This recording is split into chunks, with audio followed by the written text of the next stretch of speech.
Stop. I mean, just stop. Stop saying I'm sorry. Stop it. Remove the words I'm sorry from your vocabulary. I'm sorry is a weak way to apologize. And today I'm going to talk about how to make an effective apology, one that helps you repair when you've made a mistake.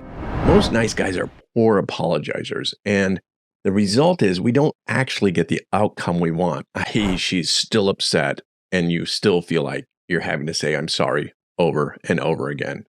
There are a couple things nice guys do that keep her upset even after we've said, I'm sorry. And I'm going to tell you what those things are. But before I do, the best way you can support this channel is to like this video, subscribe. It only takes a second and I super appreciate it. Okay. One thing that keeps her upset is you're not really making an apology. See, nice guys tend to say things like, I'm sorry if I said the wrong thing, or I'm sorry that I upset you. These types of apologies are passive aggressive, yet the nice guy is dumbfounded when she gets more upset. Then he takes offense and says something like, well, I said I was sorry. No, you didn't. You apologized like a nice guy. Your apology was strategically given from a place of defensiveness, and it came from your lower feminine energy of taking it personally and being passive aggressive. Check out my video on the masculine and feminine if you're wondering what I'm talking about. And all your apology did was make her angrier. Now, another thing nice guys do is capitulate an apology in order to stop her from being pissed off.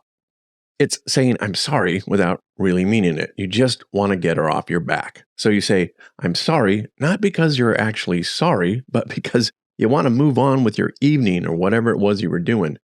But she still keeps going at you because she can sense that you're not really sorry.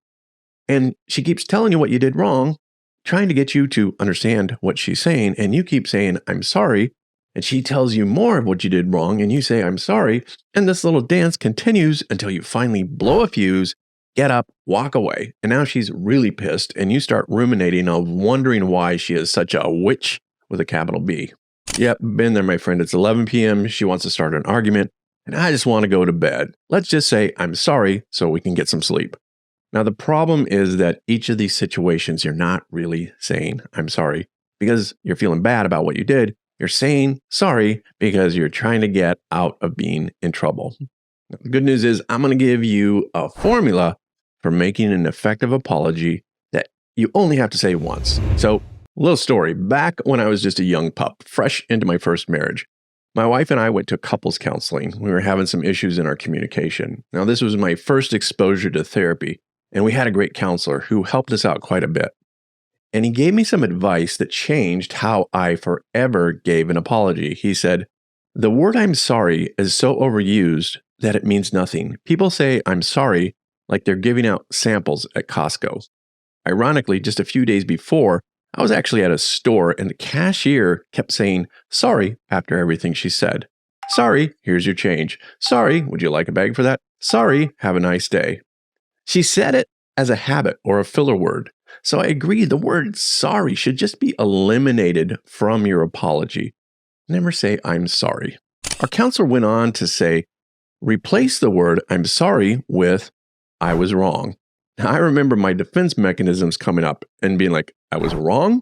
And he said, the statement I was wrong took responsibility for your behavior. I was wrong has teeth. Now, it's easy to say I'm sorry, but much, much more difficult to say I was wrong. We have to put our egos aside and dig deeper into the humility of what we've done and take responsibility. So step one for making an effective apology is to say I was wrong, not I'm sorry. Which brings me to the second part, step two. If you're not wrong, then don't apologize. Stand your ground in your integrity. Nice guys concede even when they're not wrong, just to get her off your back.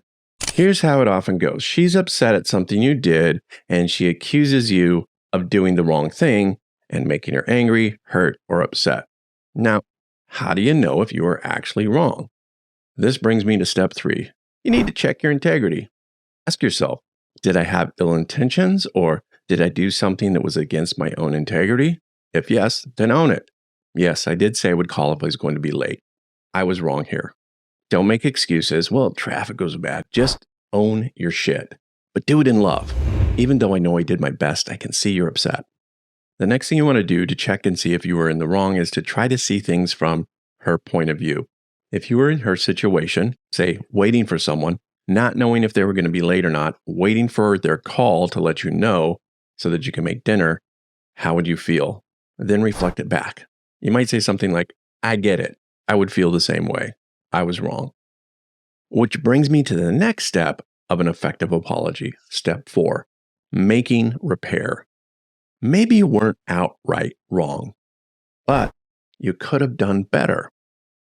Or maybe you were outright wrong. Either way, look at this as a growth opportunity. What could I have done better? Could you have been a better communicator? Is this a pattern for you?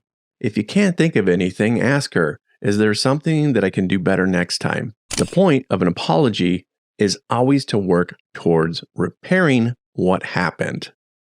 Being able to understand your partner's needs is a basic communication skill, and working towards better communication is you and your partner's responsibility. Listen, 68% of all conflict is caused by miscommunication. Unless the offense is so egregious, like an affair or abuse, it's only going to serve you better to make an attempt to repair by learning communication skills. And if she's truly unreasonable most of the time, then you might want to make some serious changes in your relationship. Just saying. Step 5, the last thing you want to do in an apology is use the word apologize and then end it with, will you forgive me? If you've hurt someone, even inadvertently, you create a debt, an eye for an eye, so to speak. By seeking forgiveness, we're asking the other person for buy-in to the process of repair. A simple question that's heartfelt, like, I apologize, will you forgive me, can put an end to a conflict quickly. So in review, the best way to make an apology is to first check yourself. Were you wrong? If so, own it. But if you know in your heart of hearts you weren't wrong, own that, but do it with love. Even though I know I did my best, I can still see you're hurt. And then you want to go on to step 2. How do you know if you were wrong? You first want to check your integrity, and then you want to look at it from her point of view. What was she experiencing? What were you experiencing? The whole point of this step is about seeking empathy. And then you want to seek repair. What could you have done better? What will you do in the future to try to avoid these kind of misunderstandings and conflict? State that. Finally, you want to state your intention of the apology and ask for forgiveness. I apologize. Will you forgive me? It puts an end cap on the conflict. So what do you think? Are you a good apologizer? Make a comment below. Let me know what you think about apologizing. What do you think about the word saying I'm sorry? Thanks again for tuning in. And if you liked this video, check out What Nice Guys Get Wrong About Women. It's one of the most popular videos on my channel, and I think you're going to like it. Thanks again, and I'll see you next time on The Recovering Nice Guy.